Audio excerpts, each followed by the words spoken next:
जय भीम। विगत 8-10 महीने से मैं ये देख रहा था कि जिसकी कोई हैसियत नहीं है और केवल अपने व्यक्तिगत स्वार्थों के लिए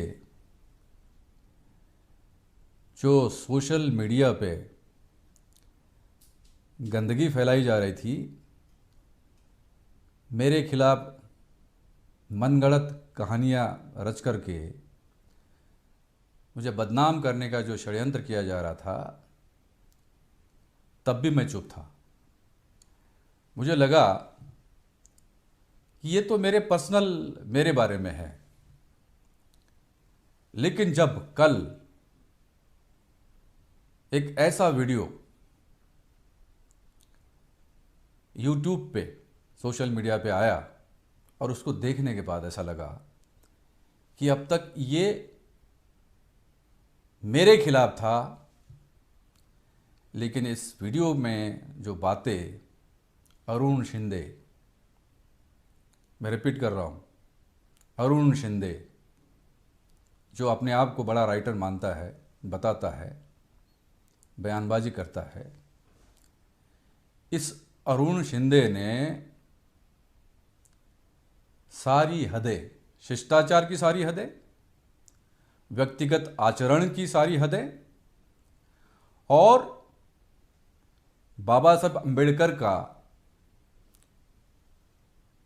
जो नैरेटिव है, उस नैरेटिव को तहस नहस करके इस आंदोलन को ही, इस मूवमेंट को ही नेस्तनाबूद कर जो आने वाली फिल्म है the battle of Bhima Koregaon, इसको ही रिलीज नहीं होने देंगे, ये घोषित कर दिया। तब मुझे लगा कि ये आदमी समाज को धोखा दे रहा है, समाज को नुकसान पहुंचाना चाहता है और बाबा साहब अम्बेडकर का जो मूवमेंट है उसको ये तहस नहस करना चाहता है। और तब भी अगर मैं नहीं बोला, जैसा मैं 8-10 महीने तक नहीं बोला, तो फिर देर हो जाएगी। इसकी एक एक बात मैंने सुनी, इसका एक एक वक्तव्य मैंने सुना और देखा, और मुझे लगा कि जिसकी कोई हैसियत नहीं है, दो कौड़ी की हैसियत नहीं है, वो अपने आप को बड़ा बादशाह मान रहा है और समाज को धोखा दे रहा है।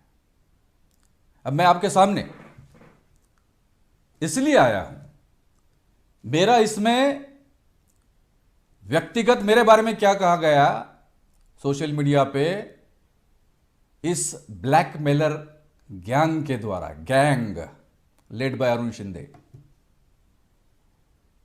वो देखकर और सुनकर तो मन को दुख तो होता है, लेकिन मुझे उसकी परवाह नहीं है। लेकिन देखिए, अगर मैं नहीं बोला तो ठीक नहीं होगा, और मैं जब बोलूंगा, मैं हमेशा, मेरी ये कोशिश रहती है कि जो भी बोलोगे उसका आधार होना चाहिए। और मैं आज आपके सामने सबूतों के साथ में आया हूं। और क्या सबूत? अरुण शिंदे जी ने जो जो बातें मेरे बारे में कही है, और ये कह रहे हैं कि वो सही है, मैं गलत हूं। अब आज जो है इसमें देखेंगे आप कि कौन सही है और कौन गलत, और कौन सच है और कौन झूठ बोल रहा है, इसका भी फैसला हो जाएगा। आपके सामने रख रहे हैं हम। अब आते, देखिए, अरुण शिंदे मुंबई से भोपाल आए बाय ट्रेन। मेरे एसोसिएट प्रोड्यूसर धनंजय गलानी ने इनको रिकमेंड किया मेरे सामने कि साहब एक राइटर है, छोटा मोटा राइटर है, कम उम्र का है, मेरा परिचित है, तो मैं चाहता हूं कि वो आएँ। तो मैंने ठीक है, बुला लीजिए। तो उसके अनुसार अरुण शिंदे ट्रेन से आए और यहाँ 2 महीने रहे भोपाल में। और वो आए तो ट्रेन से लेकिन गए फ्लाइट से, और दोनों टिकटों के पैसे हमने दिए।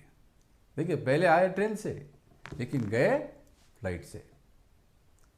अब इनकी खूब हमने मेहमान नवाजी की, उनको होटल में रुकवाया और जितना कर सकते थे हम उतना सब कुछ किया। रोटी खिलाई।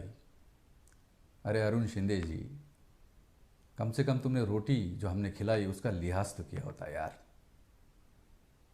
जो तुमको रोटी खिला रहा है तुम उसके चेहरे पे गंध फेंक रहे हो और उसको ये कह रहे हो कि तुम खुद भूखे रहो और तुम्हारा पेट पूरा भरा हुआ रहना चाहिए, ये तुम्हारी अपेक्षा है।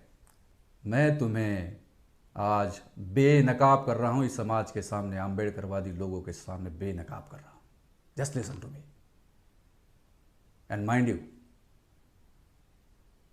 तुम्हारी चपरासी की औकात नहीं है, लेकिन तुम कुर्सी कौन सी मांग रहे हो? Chief secretary. चीफ सेक्रेटरी ये प्रूव करेगा, ये डॉक्यूमेंट प्रूव करेंगे। और डॉक्यूमेंट क्या है? सबसे पहला डॉक्यूमेंट जो अरुण शिंदे के साथ में मेरा एग्रीमेंट हुआ था, एग्रीमेंट में 4 पन्ने हैं। ये एग्रीमेंट किया गया और इसको नोटराइज किया गया 12/12/2019 को भोपाल के नोटरी नौशाद कुरैशी साहब के द्वारा। और इन्होंने ये अटेस्ट करके इसको लीगल डॉक्यूमेंट घोषित किया। और ये एग्रीमेंट 4 पन्ने का एग्रीमेंट क्या कहता है, देखिए। ये एग्रीमेंट है Ramesh Thete films and mister Arun Saheb Rao Shinde. Ramesh Thete is the producer and Arun Shinde is the grantor. वो क्या कहता है एग्रीमेंट? इसका सेकंड पन्ना देखिए, पहला भी देखिए, सेकंड पन्ना देखिए। सेकंड पन्ने पे आते हैं अपन, दूसरा पन्ना। इसमें टॉप पर लिखा है सेकंड पन्ने पे, concept and story by Ramesh Thete. और उसके नीचे लिखा है, आप देख रहे होंगे, screenplay and dialogues by Ramesh Thete. पहला नाम रमेश थेटे एंड अरुण शिंदे। अरे अरुण शिंदे, तुमने खुद ये एग्रीमेंट किया हमारे साथ में, तो तुम क्या कह रहे हो कि मेरी स्टोरी नहीं है? और तुम क्या कह रहे हो कि रमेश थेटे का इसमें कुछ नहीं है करके? ये तुमने एग्रीमेंट किया ना, खुद देख लो, तुम्हारा एग्रीमेंट है, नोटराइज्ड है, तुम मुकर नहीं सकते इससे। तुमको हमने रंगे हाथ पकड़ा है तुमको। और ये डॉक्यूमेंट क्या कह रहा है कि तुम ग्रांटर हो। तुमने ग्रांट क्या किया कि तुम्हारे साथ में हमारा एग्रीमेंट हुआ है,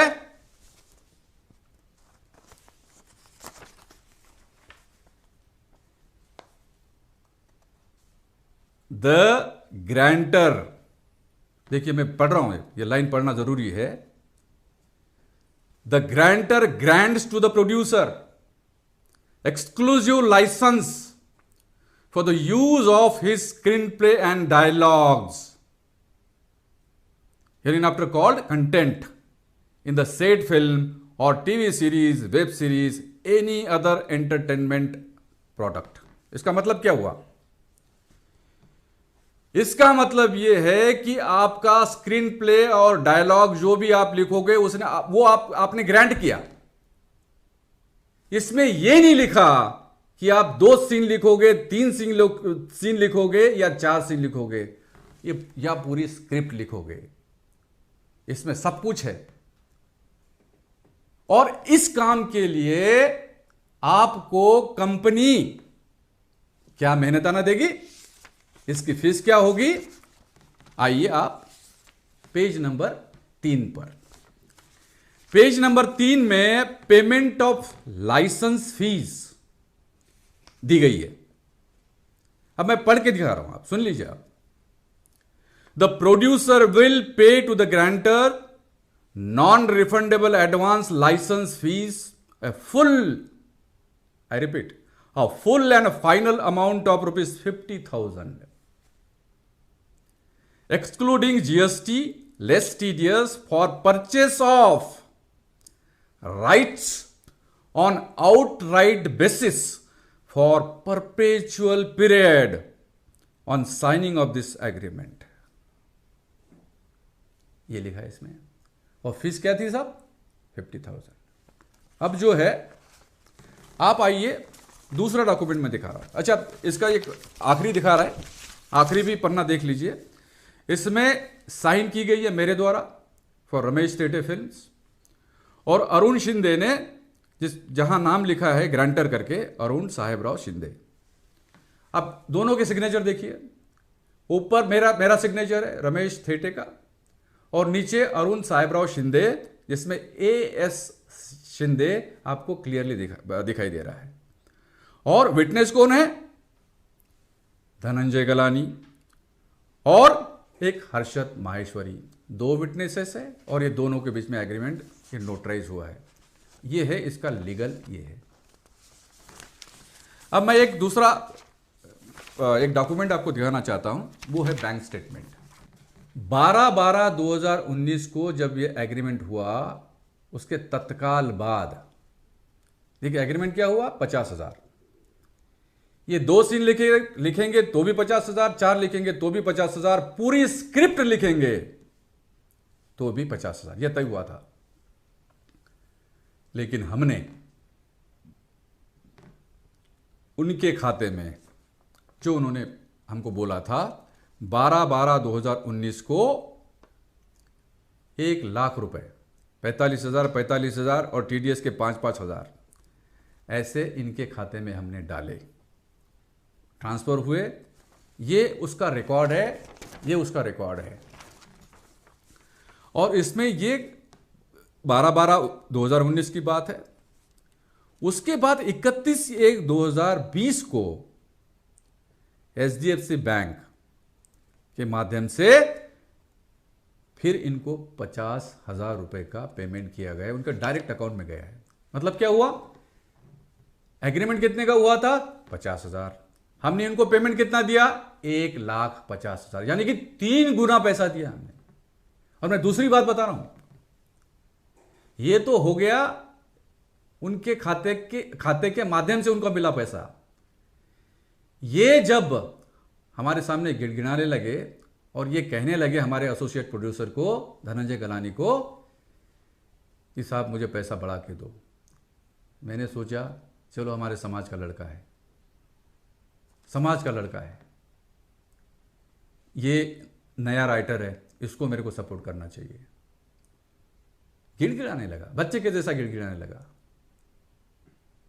मुझे, मेरे मन में करुणा का भाव, मेरे मन में ये भावना थी इसके बारे में कि चलो कोई बात नहीं, हम। तो मैंने उसको कहा कि भाई चलो ठीक है, तुम 4 लाख मांग रहे हो ना, 4 लाख मैं बाय चेक तुमको देता हूँ। बोले नहीं नहीं सर, हमको आज जाना है मुंबई, तो आप हमें कैश दीजिए, कैश। मेरे भोपाल के बंगले पे आए थे, और भोपाल के बंगले पे 4 लाख रुपए कैश मैंने इसको हैंडओवर किया। 4 लाख रुपए कुल मिला के कितना मिला उसको? 4 लाख ये है, और 1,50,000 रुपये ये है, कुल मिला के कितना मिला? और एक बार उसको 50,000 रुपये हमने कैश में दिए थे, तो टोटल जो है 4.5 प्लस 1,50,000, 6 लाख का पेमेंट हमने दिया। सर एग्रीमेंट 50,000 का हुआ। एग्रीमेंट में ये लिखा है कि आप ये करोगे, 1 सीन लिखोगे, 2 सीन लिखोगे, 3 लिखोगे, 4 लिखोगे, या पूरी स्क्रिप्ट लिखेंगे, आपको पैसा मिलेगा 50,000। आपने खुद इसका एग्रीमेंट किया है, आपको हमने दिए 6 लाख रुपए। क्या हमने गलती करी? हमने गलती करी? हमने तुमको खाना खिलाया मेरे दोस्त, हमने तुमको अच्छे से रखा मेरे दोस्त। सरकारी गाड़ी में, मेरे गाड़ी में, जो तुम्हारी औकात नहीं थी, मेरे सामने खड़ा रहने की तुम्हारी औकात नहीं थी। लोगों को तुमने खुद मेरे ऑफिस के बाहर लोगों का हुजूम देखा था, एक एक को एक एक दो दो तीन तीन घंटा रुकना पड़ता था मेरी अपॉइंटमेंट लेने के लिए, मेरे से बात करने के लिए, लेकिन तुमको डायरेक्ट एक्सेस था मेरे को। क्यों? तुम मेरे समाज के थे, तुम बाबा साहब के समाज के थे। वो इसलिए मैंने तुमको सम्मानित किया, इसलिए मैंने सम्मान दिया।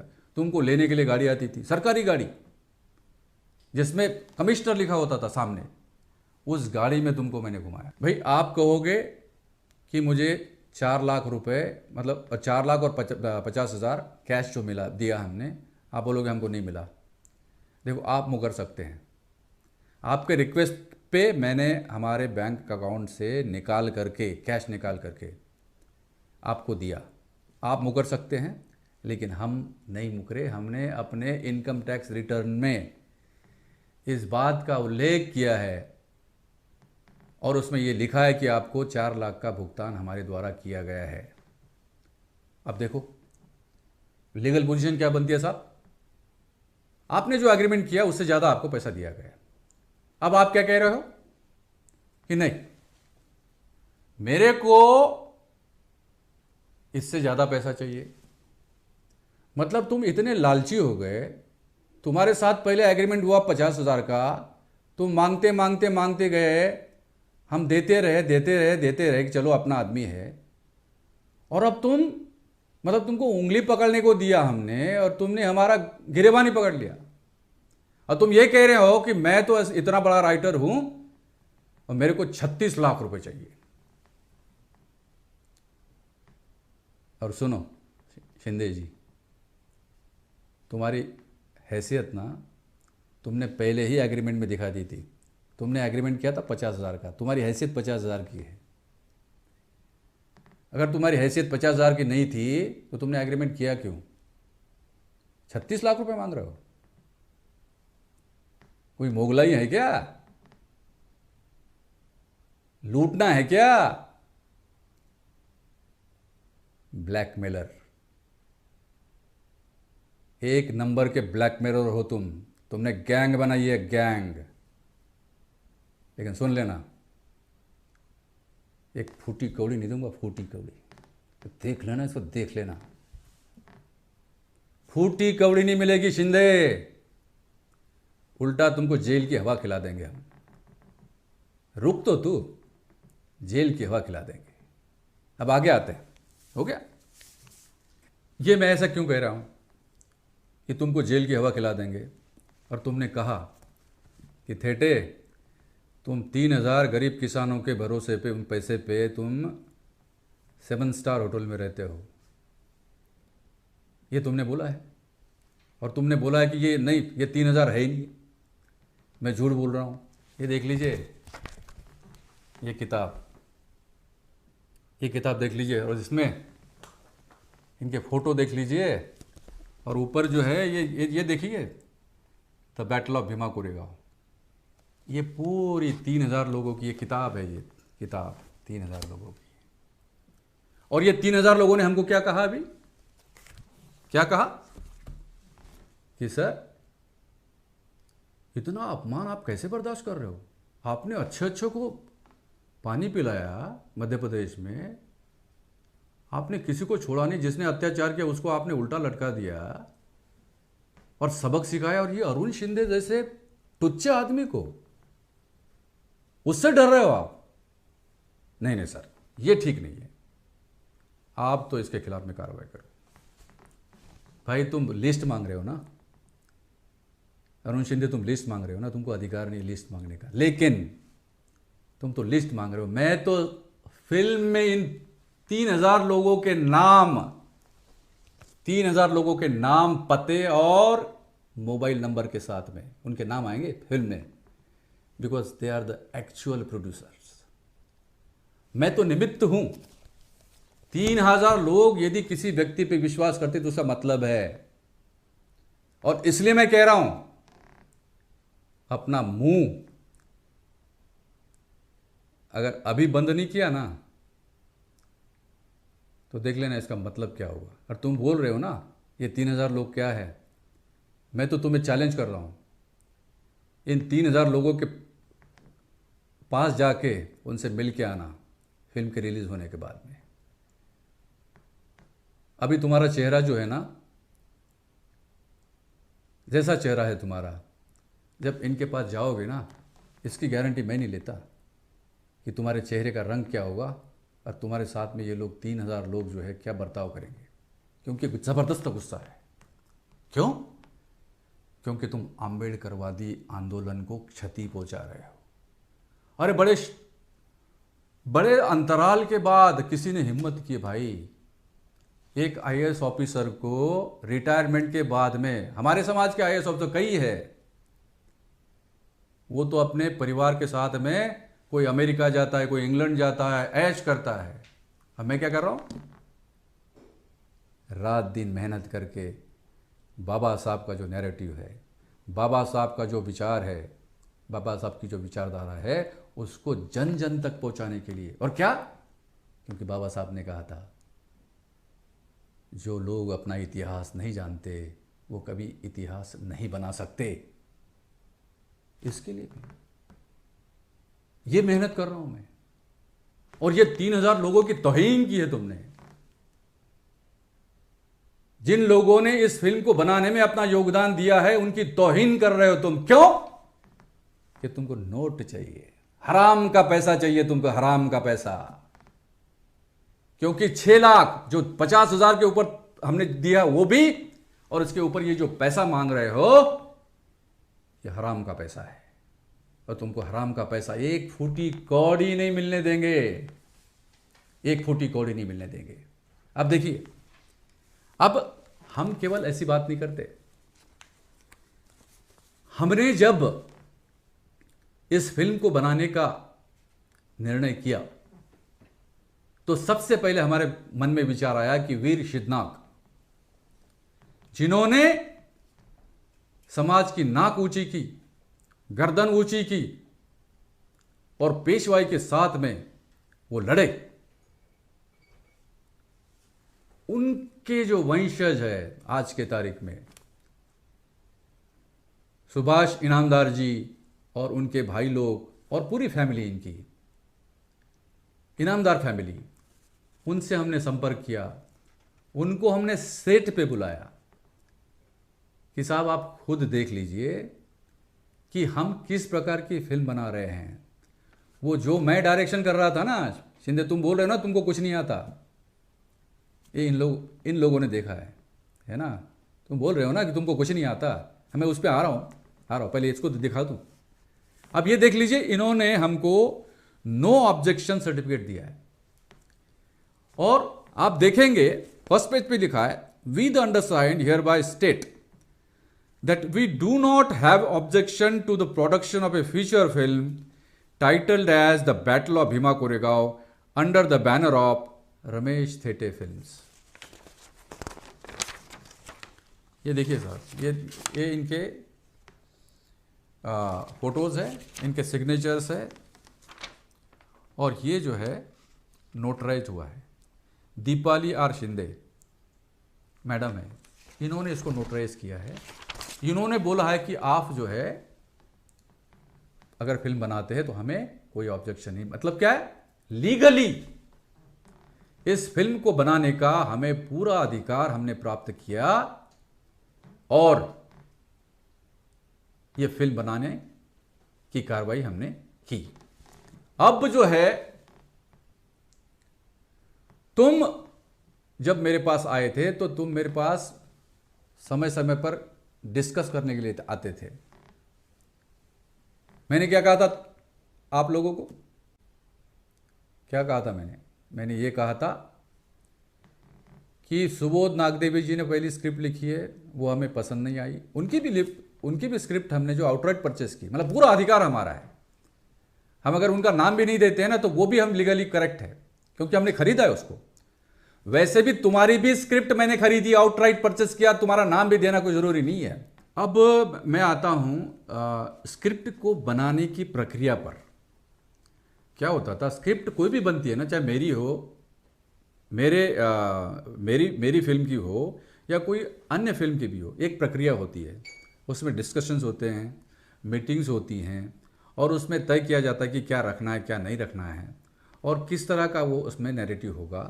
तो उसमें जो डायरेक्टर का और प्रोड्यूसर का जो नैरेटिव होता है उसके अनुसार स्क्रिप्ट राइटर अपनी स्क्रिप्ट लिखता है। अब ये इनको जब हमने रखा था एडिशनल राइटर के रूप में, screen play dialogues additional writer के रूप में लिखने के लिए जब रखा था, तब हमारी जो बातचीत होती थी, जो पर्सनल बातें होती थी आमने सामने, और उसके बाद व्हाट्सएप चैट्स होते थे हमारे, तो उसमें ये कह रहे कि ये सब कुछ मेरा है। तो मैं आपको एक व्हाट्सएप चैट्स जो है वो दिखा रहा हूं, आप देखिए। इसमें लिखा है फ्रॉम द डे वन, यानी मैं कह रहा हूं from the day one I had this concept in mind but Nagdeve could not develop the script, therefore both of you are here. Both of you मतलब उनके साथ में एक व्यक्ति और थी, मैं उनका नाम नहीं लेना चाहता, वो मेरा विषय नहीं है, लेकिन देवर टू, ठीक है। Therefore both of you are here, so stick to my plan. I am repeating, stick to my plan, don't deviate, then only we will have a good film. Arun Shinde क्या कह रहे हैं इसके जवाब में? नमस्ते sir, I know all this. मैंने क्या बोला उस पर? You may be knowing everything under the sun. देखिए मेरा स्टेटमेंट देखिए, you may be knowing everything under the son, your answer to my proposal should be into single inverted commas, your answer to my proposal should be we will act accordingly, of course if you agree, into bracket लिखा था, and not I know all this। ये मैंने लिखा था और इसके अनुसार इन्होंने ये अपने स्क्रिप्ट लिखने का काम किया है। सब कुछ मेरा था, ये मेरा बेबी है, ये मेरा बच्चा है। 5 साल मैंने इस पर काम किया है, रिसर्च किया है, एक एक किताब जो है खंगाली है, बड़े बड़े लोगों को लिया है। अशोक नगरे जैसे व्यक्ति जिन्होंने इतिहास के ऐसे पन्नों को ढूंढा है, और दत्ताजी नलावड़े जी और भी जो बड़े बड़े लोग हैं, इनसे हमने कंसल्ट किया है और कंसल्ट करने के बाद में ये स्क्रिप्ट बनी है और उसके आधार पे मैंने अपना नैरेटिव तय किया था। नागदेवे जी आए थे, उनकी स्क्रिप्ट थी, वो हमको पसंद नहीं, हमने पहले ले लिया, लेकिन इनिशियली जब इसका रीडिंग हुआ तो हमने उस पर विचार किया कि इनमें क्या क्या खामियां हैं। मैंने उनको बताई, नागदेवी जी को मैंने कहा कि भाई ये नहीं चलेगा, समाज इसको एक्सेप्ट नहीं करेगा, हमको तो इतिहास के अनुसार चलना पड़ेगा। नागदेवी जी बोले कि ये मैं नहीं करूँगा, ये मुझे स्वीकार नहीं था। हमने कहा कि भाई फिर नहीं हो सकता, फिर हम किसी दूसरे राइटर को बुलाएंगे, और वो इस तरह से उनकी स्क्रिप्ट चली गई और अरुण शिंदे की स्क्रिप्ट आई। अरुण शिंदे ने स्क्रिप्ट बनाई, हमारे कहने से बनाई, मैंने कई सीन्स लिखे, मैंने ऐसे कैरेक्टर्स उस पर इंट्रोड्यूस किए जो ये सोच भी नहीं सकते हैं। लेकिन इन्होंने जो किया है ना, जो इन्होंने काम किया है ना, ये अर्जुन रामपाल की बात करते हैं, उनके वीडियोज इन्होंने डाले जब नरेशन के लिए गए थे। अब मैं आपसे निवेदन करता हूँ, थोड़ा देखिए, ध्यान से सुनिएगा ये वीडियो। इसमें उसी मीटिंग में ये इन्होंने जो एडिटिंग करके अपना अपना डाला ना, अब उसी मीटिंग में अर्जुन रामपाल जी अरुण शिंदे के स्क्रिप्ट के बारे में क्या कह रहे हैं, ध्यान से देखिएगा और ध्यान से सुनिएगा। Okay, there are few things that are very disjointed for me. Yeah, even I felt it. Yeah. And also there's too much childishness. Too much childishness is there in the screenplay because it's moving away the seriousness of the situation. There is no connectivity also. Yeah. And there is no storyline till later. Yeah. We need to... Various things are happening in so many places.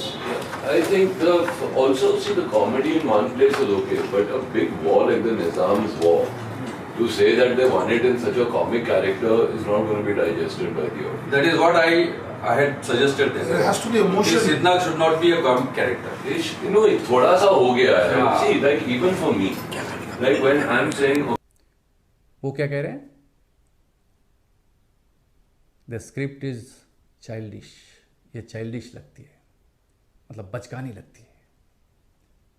और हमारे जो DOP है वो भी उनकी पुष्टि कर रहे हैं, कनेक्टिविटी नहीं है, ये नहीं, वो नहीं है। और फिर दूसरा कमेंट अर्जुन रामपाल जी का क्या है कि आपने इसको कॉमिक बना दिया, हीरो को कॉमिक बना। सिद्धार्थ योद्धा, महार समाज का योद्धा, जिसके मुंह में आपने नैरेटिव दिया कि इनको हका लो, इनको पराजित करो, उस कैरेक्टर को आपने कॉमिक बना दिया। और आप ये अपेक्षा कर रहे हो कि आपके स्क्रिप्ट पर हम काम करें, वो स्क्रिप्ट पर हम काम करें। मैंने भी उसी वीडियो में मेरी आवाज़ है, देखिएगा, मैंने भी कहा था कि मैंने इनको बोला कि भाई ये आप ये कॉमिक जो बना दिया ना आपने, दिस इज़ नॉट एक्सेप्टेबल, ये ठीक नहीं करके।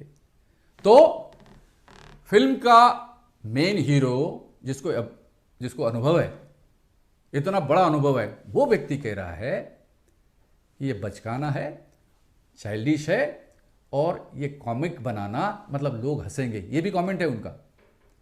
और दूसरे वीडियो में ये कहा है उन्होंने, अरे आप इस पर अगर फिल्म बनाएंगे ना तो सारा समाज हंसेगा, कौन देखेगा आपकी फिल्म।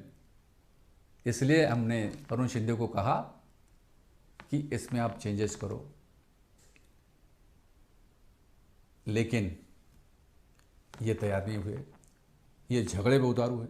इनको कोई सजेशन दे देना, उनको क्या लगता है कि मैं इतना बड़ा आदमी, मेरे को आप बोल रहे हो। अरे प्रोड्यूसर डायरेक्टर ने तुमको पैसे दिए, वो मालिक है इसका, वो प्रोजेक्ट का मालिक है, तुमने उस प्रोड्यूसर डायरेक्टर से पैसे लिए, तुमको बात माननी पड़ी क्योंकि एग्रीमेंट किया, तुमने सारी बातें लिखी है कि तुम प्रोड्यूसर की सुनोगे। लेकिन तुमको गुस्सा आया, तुमने बदतमीजी चालू कर दी। वो आशु त्रिखा जी से तुमने झगड़ा कर दिया, वो तुमसे बड़े हैं, तुम नहीं मानते हो, बात अलग है। उन्होंने 15-16 फिल्में की है, फ्लॉप हुई कि हिट हुई, ये डिसाइड करने वाले तुम कौन होते हो? ये समाज डिसाइड करेगा, जिन्होंने फिल्म दिखी। तुमने तो एक रंग का चश्मा पहन के रखा है, तुमको तो तुम्हारे काम के सिवा किसी का मतलब अच्छा दिखता ही नहीं है। भाई तुम अपने आप को इतना बड़ा राइटर मानते हो, तुम्हारे सामने सलीम जावेद साहब और गुलजार साहब और ये बड़े बड़े राइटर्स जो है ना, ये कोई नहीं लगते, सबके बाप तुम ही हो बस। रमेश टेटे तो क्या है, ये कुछ नहीं है, ये ठीक है तुम्हारा कहना। तुम इस प्रकार के नेचर के व्यक्ति हो। अब क्या हुआ, क्या तय हुआ? हमने जो आपको सबूत दिखाए उसमें क्या हुआ? लीगली हम लोग, मतलब मेरी टीम करेक्ट थी, legal agreement, payment as per the agreement complete. जो तुमसे हमने अपेक्षा की थी, जिसके लिए पैसे दिए गए थे, उसके अनुसार ही ये काम होना चाहिए, हमने अपेक्षा की थी। तुमको ये स्वीकार नहीं था, तुम झगड़े पे उतार हुए, तुम हर किसी के साथ में तुमने झगड़ा किया। तुमको शिष्टाचार क्या है, विनम्रता क्या है, ये कुछ भी मालूम नहीं है, तुम्हें स्वीकार ही नहीं है। शिष्टाचार तुम्हें स्वीकार नहीं है, तुमको विनम्रता स्वीकार नहीं है। तुमको तो चाहे थेटे हो या आशु त्रिखा हो या और भी कोई हो, केवल तुमने झगड़ा अर्जुन रामपाल से नहीं किया। अगर उनसे झगड़ा किया होता ना, तो अब मुझे उन्होंने प्राइवेट में बता दिया था कि रमेश जी, ये लड़का ये काम नहीं कर पाएगा, ये स्क्रिप्ट लिख नहीं पाएगा, हमको दूसरा आदमी ढूंढना पड़ेगा। ये उन्होंने सजेस्ट किया था मुझे, और इसलिए हमने दूसरे राइटर को लाया, विशाल विजय कुमार, काबिल राइटर है ये।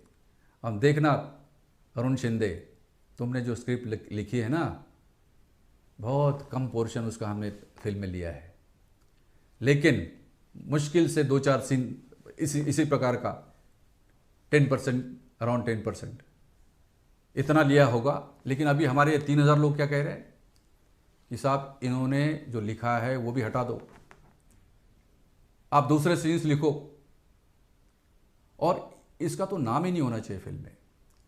यह गद्दार है, यह समाज का गद्दार है। इस गद्दार का नाम इस फिल्म के साथ में मत जोड़ना साहब। इसको हटाओ, इनके सीन्स हटाओ, और हम रीशूट करेंगे। जो तीन चार शूट जो है हमने जो किए होंगे, सीन्स किए होंगे, वो रीशूट करो और अपने मेन राइटर को बोलो कि आप लिखो, अलग प्रकार का लिखो। ये लोग बोल रहे हैं, इस पर निर्णय करना है मेरे को। इसलिए विशाल विजय कुमार आए और उन्होंने स्क्रिप्ट लिखी। हमने जो शूटिंग की है वो विशाल विजय कुमार सेट पे रहते थे और उनसे डिस्कशन होता था। आशु त्रिका जी, गजेंद्र अहिरे जी, ये भी हुआ करते थे, और भी टेक्निकल लोग मैं जानता हूँ।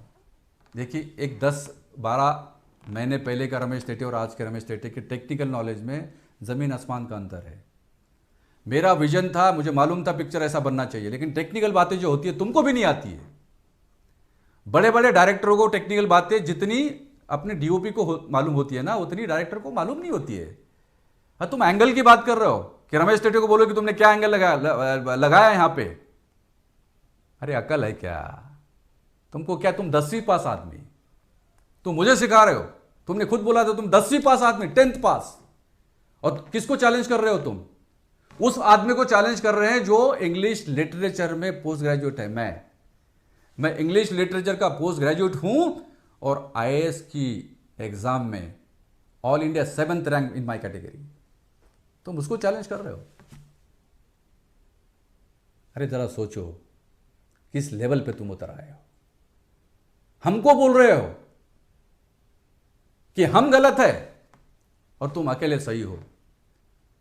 क्या क्या कमेंट्स तुमने डाले हैं मेरे खिलाफ में, क्या क्या लिखा है तुम्हारे ट्रोलर्स जो है।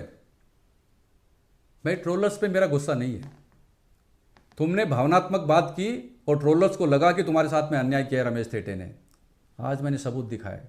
मैं ट्रोलर्स से निवेदन करना चाहता हूं, भाई लोग, मैं तुम्हें दोष नहीं देता हूं, लेकिन ये बात देखिए, अब मैंने आपके सामने ये पूरा ब्यौरा रखा है। इस पर आप स्वयं विचार करो कि कौन गलत है कौन सही है।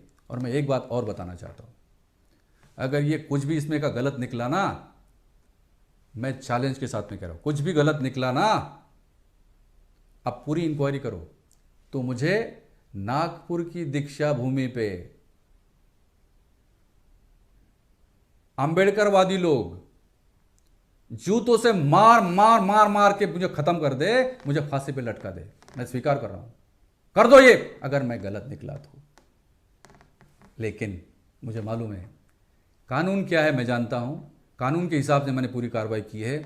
मैंने अरुण शिंदे क्या, अरे एक स्पॉट बॉय पे भी अन्याय नहीं किया। देन एंड देयर उसका पैसा दिया गया। किसी ने 2 रुपए मांगे तो मैंने 3 रुपए दिया। पूछिए, एक एक व्यक्ति से पूछिए, एक व्यक्ति का। लॉकडाउन में बाकी प्रोडक्शन हाउसेस ने कई लोगों के पेमेंट रोके, हमने एक पैसा किसी का रोका नहीं है। सबके साथ में मैंने न्याय किया है, मैंने किसी के साथ अन्याय नहीं किया है। लेकिन तुम तो मेरे परिवार को बदनाम करने पे तुले हो। तुम क्या कह रहे हो और तुम्हारी गैंग क्या कह रही है, ब्लैकमेलर, कि रमेश टेटे को ये कर लेंगे। तुमने मुझे भ्रष्टाचारी कहा। तुमको क्या मालूम है? तुमको क्या मालूम है? तुमने गूगल देखो करके इसका, अरे वो तो चाल है मनुवादियों की। उन्होंने मुझ पर सारे इल्ज़ाम जो लगाए थे ना, जो 10 केसेस लगाए थे ना मेरे पे, वो सारे के सारे, जैसा मैंने पहले कहा है, सारे झूठ निकले। मुझे बेदाग घोषित किया न्यायालय के द्वारा। यहां तक कि अनुपातहीन संपत्ति का भी केस मुझ पर लगा था, ये कहते हुए कि इनके पास में अनुपातहीन अवैध संपत्ति है। न्यायालय ने कहा इनके पास कोई अवैध संपत्ति नहीं है। सुप्रीम कोर्ट का जजमेंट का सर्टिफिकेट मेरे पास में है। सुप्रीम कोर्ट से बड़े हो गए क्या तुम, अरुण शिंदे? कितनी बदनामी करोगे? यहाँ मध्य प्रदेश में आके देखो। अरे तोप खानों के सामने झुका नहीं है रमेश टेटे। क्यों? कि हरदम हर सांस में बाबा साहब के नाम की गूंज दिखाई देती है। मैंने मेरी पूरी नौकरी बाबा साहब की फ़ोटो अपने ऑफिस के टेबल पर रख के की है। और यहाँ के देखो, पूछो लोगों से रमेश थेटे का काम क्या है, कितने लोगों को मैंने मदद करी, और तुम मुझे इस तरह से बदनाम करोगे, और तुम ये चाहते हो कि मैं तुम्हारे सामने झुक जाऊं? आओ मेरे घर पे आ जाओ, मारो मेरे को मारो, मेरे परिवार को मारो, मेरी 2 बेटियां उनको मार दो, मार डालो, मुझे भी मार डालो, मेरी पत्नी को मार डालो, मेरी दोनों बेटियों को मार डालो, और खुशियां मनाओ। बोलो तुम्हारे ब्लैकमेलर गैंग को ऐसा करो करके। ये तुम्हारी सच्चाई है, लेकिन मैं डरूंगा नहीं। और मैं तुम्हें बताता हूं, ये फिल्म रमेश थेटे की रही नहीं। अब यह फिल्म समाज की हो गई, आम्बेडकर वादियों की फिल्म हो गई। और आम्बेडकर वादियों को रोकना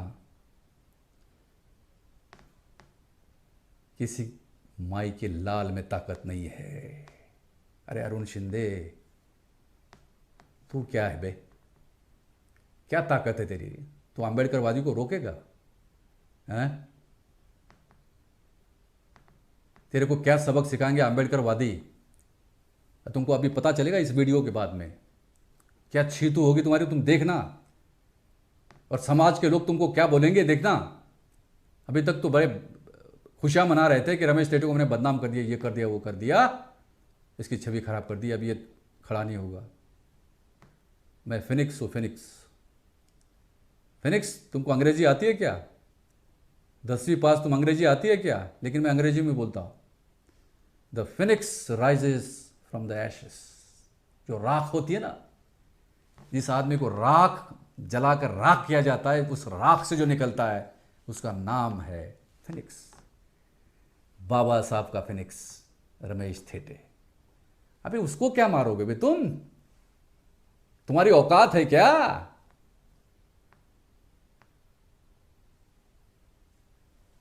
सोचो तुमने क्या किया, सोचो, 2 बार सोचो। और अगर तुमको लगता है कि तुमने गलती की है, अब मैं बुद्ध की ओर आ रहा हूं, अगर तुमको लगता है कि तुमने गलती करी है, तो बुद्ध कहते हैं माफ कर देना ही अच्छा होता है। मैंने अब तक के तुम्हें माफ ही किया था, मैं आज भी तुमको माफ करने को तैयार हूं, क्योंकि मैं विश्वास करता हूं भवतु सब्बा मंगलम, सबका कल्याण करो। अगर तुम माफी मांग रहे हो, लिखित माफी चाहिए मेरे को, लिखित, न केवल मेरी बल्कि पूरे आम्बेडकर वादियों की माफ़ी तुमको मांगना पड़ेगा कि मैं किसी के बहकाव में आके, मुझे मालूम है तुम मनुवादियों के चंगुल में फंसे हो। ये सब जो है मनुवादी तुमसे करा रहे हैं। ये बाबा साहब का नाम पसंद नहीं करते, तो भीमा कोरेगांव पर इतनी बड़ी फिल्म आ रही है, कैसे पसंद करेंगे? इनको एन केन प्रकार है ना इस फिल्म को रोकना है, लेकिन ताकत नहीं है। कोई माई का लाल नहीं इस फिल्म को रोक ही नहीं सकता कोई माई का लाल।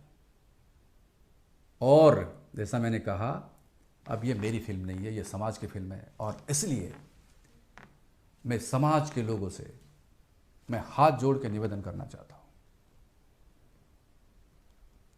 बाबा साहब के कारवां को रोकने मत देना भाइयों, रोकने मत देना इसको। अरुण शिंदे जैसे लोग आएंगे जाएंगे, रमेश थेटे जैसे लोग आएंगे जाएंगे, लेकिन ये आम्बेडकरवाद का कारवां रुकना नहीं चाहिए।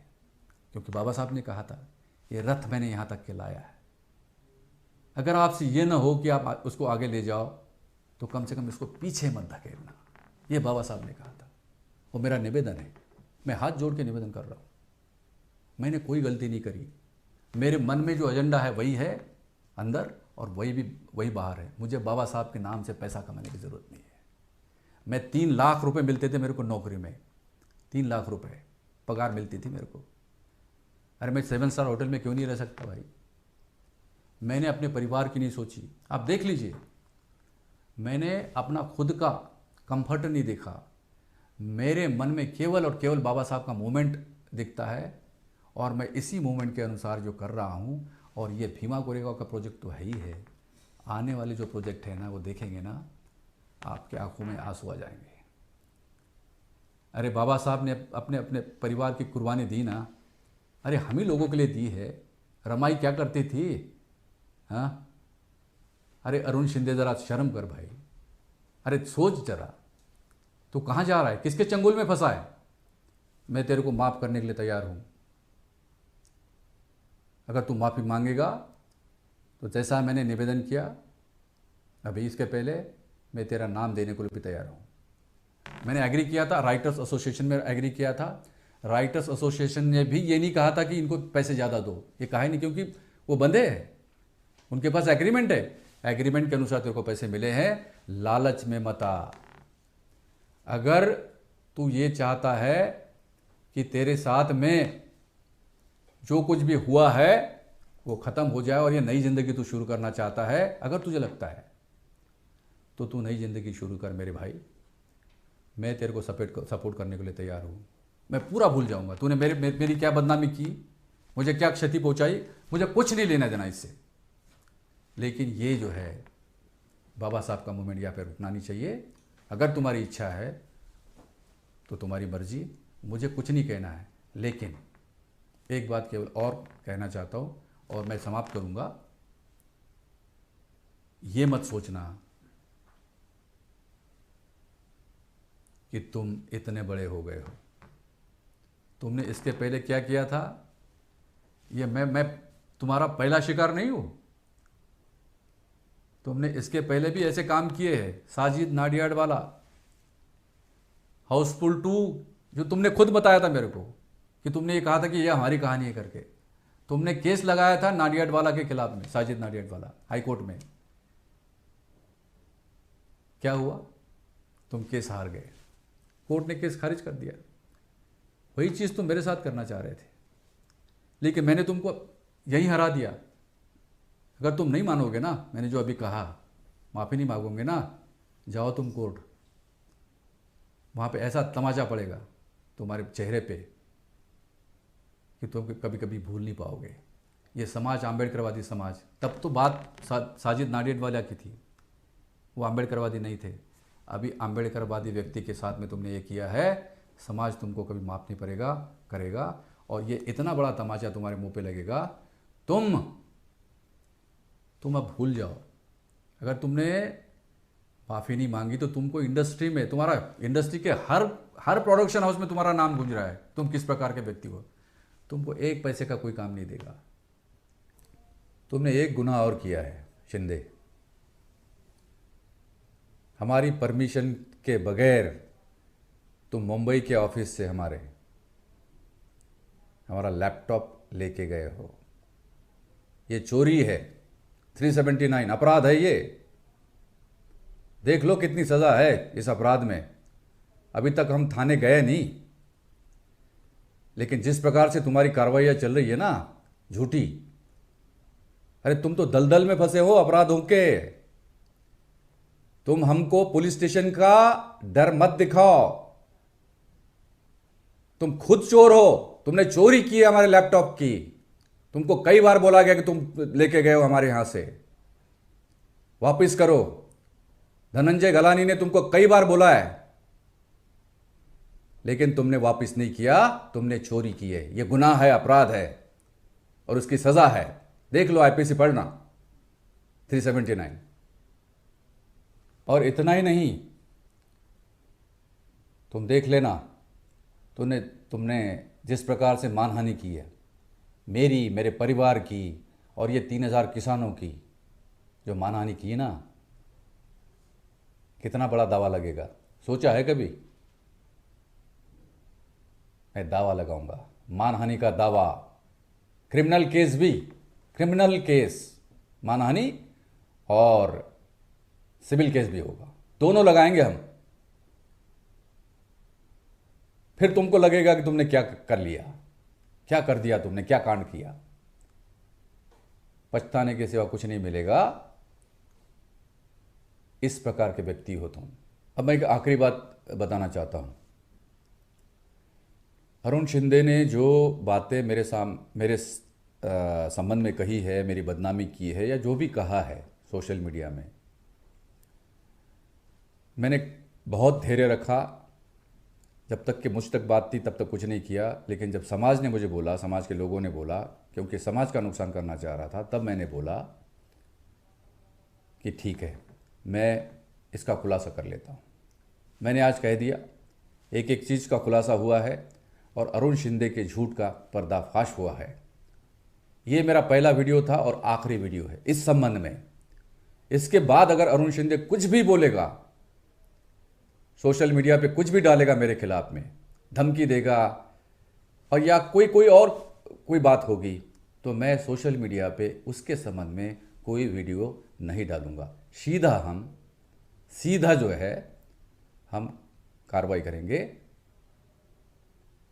न्यायालयीन कार्रवाई करेंगे, और जो कानूनी कार्रवाई होती है ना, अब वो सबके सामने होगी।